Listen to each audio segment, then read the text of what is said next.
Alright, Black Sass training. We are on the crane section of the 108. We've been trying to get that down. And because this isn't an advanced class, we don't usually skip to the next section. But in advanced class, we were on crane. We finished crane, we just go to the drum section. But since we're on crane basics, we're going to really try to drill in and get some of these crane advanced motions down.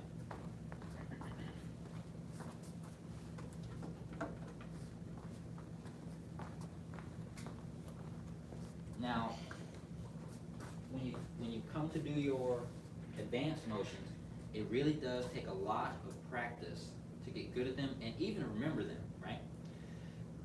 In addition to that, you want to make sure you're challenging yourself. Well, we'll present the challenge, but you want to make sure you're also challenging yourself to remember on your own. If I always give you the answer, you'll never remember the answer on your own. Does that make sense? Okay? So you have to try it on your own, really try to fill in those blank spots where you might forget when you're doing your home practice. Let's get started. What did you think? Stand tall. 5 animal salutes. That's the cross, yep. Okay. 2 tigers, hide their trail. Okay, now we're going to start at the end of tiger so we have an understanding of where we are like we always do. We're here. Crossing and opening, chambering, cross, and pivot to horse. Shift and strike. And block. Step back, sink, and strike diagonally. Outside block, shift, strike. Boom. Hard and soft. Cross, cross to horse. Descending. 1 finger, crane wing punching, fist through the sleeves. Here you go. Now that was the part that we reviewed and got locked in last week. Now we're going to do the new parts. The new parts are similar in the way that they repeat on one side. Oh, sorry, they do it on one side and they repeat on the other side. So they're identical on both sides. Excuse me. So watch. After we've done fist through the sleeve, we're going to do our inside block from basic training. Pivot, twisting the body, and we're going to strike as we twist. Inside block, shift, step up with the left, and we're going to strike. When we strike, the left foot doesn't move back, the left foot stays up. Keep the left foot up, but you're going to twist the body a lot. So it'll feel like you're like stretching. So you'll twist, boom, and come back to here. Step down with the left, and you're going to wave the hands up. I always say like you're reading a book. So practically, you want the hands to come up together so you don't miss with fingers or accidentally catch. So in and out. You're going to peel in and roll out to flat hands. Okay? Stepping with the left, bringing the hands in and opening. Boom. The knee is as high as we can get it. The higher you lift your knee, the more balanced you will be. In addition, it helps your kicks a lot to practice lifting your knee that high because where you point your knee is where your foot will follow, right? If I point my knee up to here, then my foot goes there. All right, give it a try. So here, hungry crane, stands on one leg. Hungry crane, we're going to go back with the opposite leg, opposite hand. Clear the foot, step forward and strike. Make sure both knees are bent. And it's like a horse stance. Yeah, it's like a horse stance. And then when you strike up, it's not a bow stance. It just stays here. It shifts. So from down, up. Step and lift. Hungry crane stands on one leg, reach back. Hungry crane, capture shrimp. Feet together. Now after those repeated motions, there's one more motion that repeats, and then the end. Like 7 moves, like 3 moves at the end for closing. Okay, so let's go again with that set of repeats. From fist through the sleeve. Slow, go crane inside block. That's correct, strike. Crane inside block. Strike. Flying crane. The thumbs are in. Hungry crane stands on one leg. Hungry crane. Capture shrimp. Flying crane. Hungry crane stands on one leg. Hungry crane.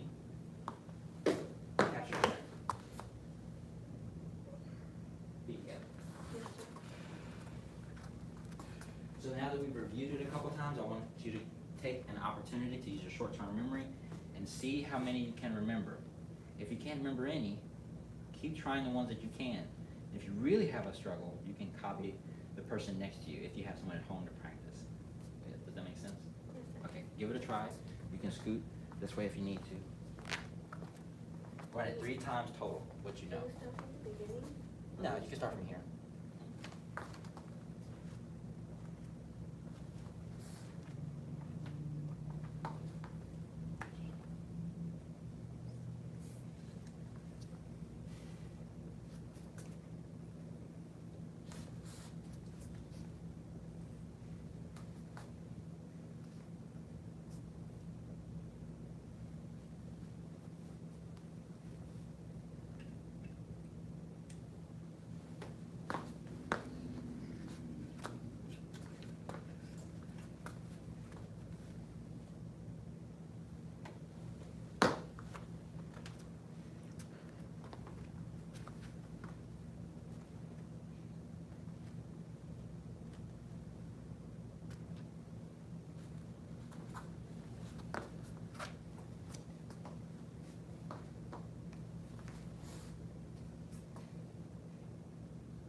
About the kick, and then we're gonna go ahead and do new motions. So you don't have to lift your foot super high, but I do want you to see it. So when we do the striking the foot, it looks, a lot of people do different stuff.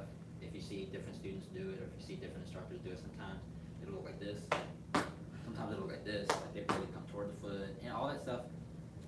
It seemingly to the naked eye looks the same. Instead, we want to be deliberate about our motions, and that is a crane, yes, a hook, just like you said. So when we kick out, the kick doesn't have to be completely straight. The knee can be bent a little bit, and when the goal is to clear the foot. So that means the wrist has to come over the toe.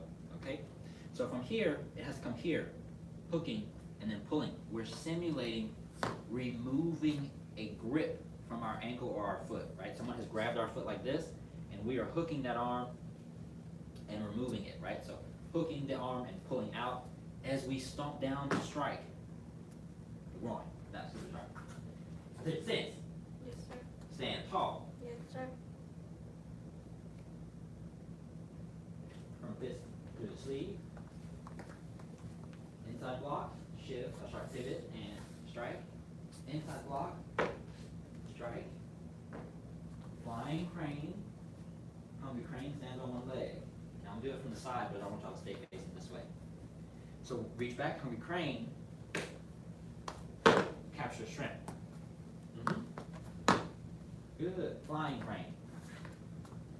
Hungry crane stands on one leg, hungry crane, capture shrimp. Feet together.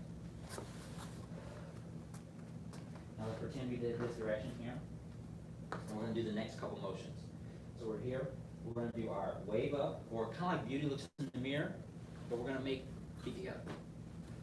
We're gonna make these new kinds of fists that we've never made before. So make your regular fist, and then lift the knuckle, take your thumb and put it next to it. Squeeze all the fingers together. Squeeze all the fingers together.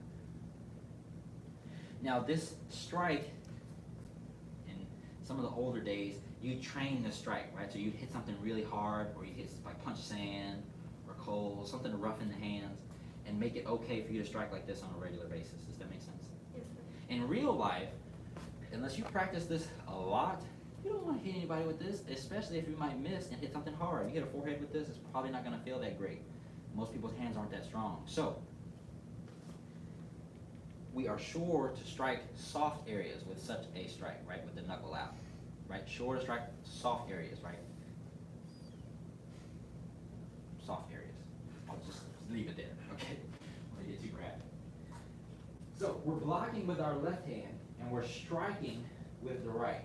So we learn it as two motions. One, kind of like you looks in the mirror, and a strike. And we're going to switch the feet. We're going to block, same thing, and strike. Reset.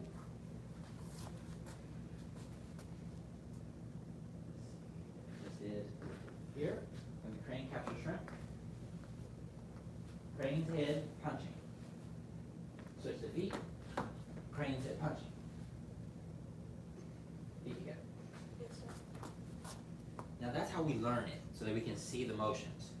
Real life, or practically, they're both done almost at the exact same time. So as you're blocking, you're beginning your strike, boom. And as you're blocking, you're beginning the strike, boom. So let's do it real time. From your crane capture shrimp, we're going to block and strike. Both hands are going to come out, boom, at the same time. Switch the feet, and strike. Cross, behind. That's right. No, you were right, Aileen, the first time. There you go. Bend that knee a lot, and you're going to strike. Boom. And now we're going to unwind to here. Open to our hips. This is called monk. We're going to shift out, summons corpse. Double fist. We're here with double fists. Step even, tame the tiger, shoot the tiger. Feet together. Yes, sir. And that was the last motion. Right? Let's do our life skill. Nice preview. The path of self-mastery requires a creative spirit. A creative spirit has no self-doubt. The path of self-mastery requires a creative spirit. A creative spirit has no self-doubt.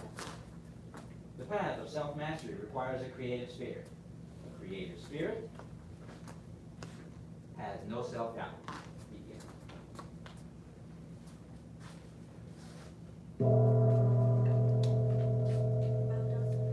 Bow to intermediate and beginner level students. Very good job.